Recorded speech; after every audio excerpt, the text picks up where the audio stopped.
alamat ng langgam. Sa isang malayong bayan ay may isang mag-anak na sobrang sipag. Mula ama hanggang sa ina at mga anak ay makikitang nagtatrabaho na sila pagsikat pa lang ng araw. Marami ang naiinggit sa samahan ng mga mag-anak dahil nga sila ay nagtutulungan.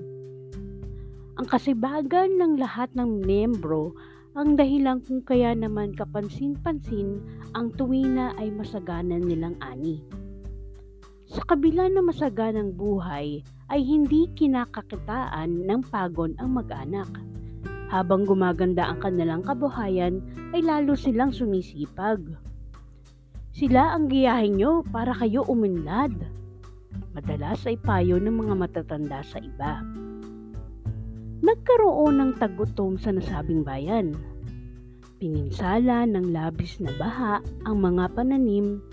Karamihan sa mga taga roon ay hindi nakapag-ipon ng makakain dahil nakontento na lagi silang nakakapagtanim.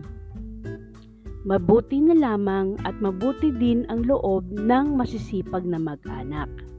Hinati nila sa mga kababayan ang mga pagkaing naipon nila. Walang masama na maging handa tayo sa mga panahong hindi inaasahan. Anang ama ng pamilya. Maging aral sana sa lahat ang pangyayaring ito.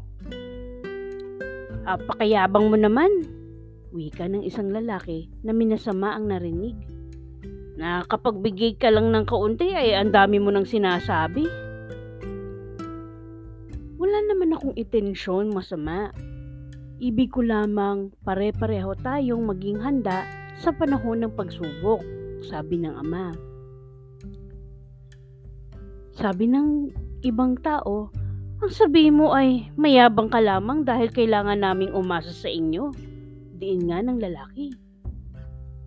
Natigil lamang ang kanilang diskusyon nang namagitan na ang isang matanda.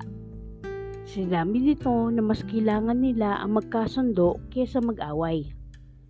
Hindi inakala ng lahat na nagbubunga iyon ng trahedya. Nainsulto ang lalaki na dahil makitid ang isip ay binalak gumanti. Isang gabi ay sinunog nito ang bahay ng pamilya na humantong sa kamatayan ng mag-anak. Dahil dito, nagluksa ang buong bayan. Nang hinayang sila sa pagkawala ng pamilyang nagbukas sa isip nila sa halaga ng kasipagan. Ilang buwang makaraan mailibing ang mag-anak, 2 matanda ang dumalaw sa nasunog na bahay. Agad ay napansin lang ang isang grupo ng maliliit na insektong namamahay sa isang bahagi ng bakuran. Nakalinya ang mga ito at bawat isa ay may dalang butil na iniipon nila sa tirahan nila. Nagkatanginan ang 2 matatanda. Alam nilang ang mga insektong iyon ay ang masipag na mag-anak. Tinawag nila itong mga langgam. Ang alamat ng langgam.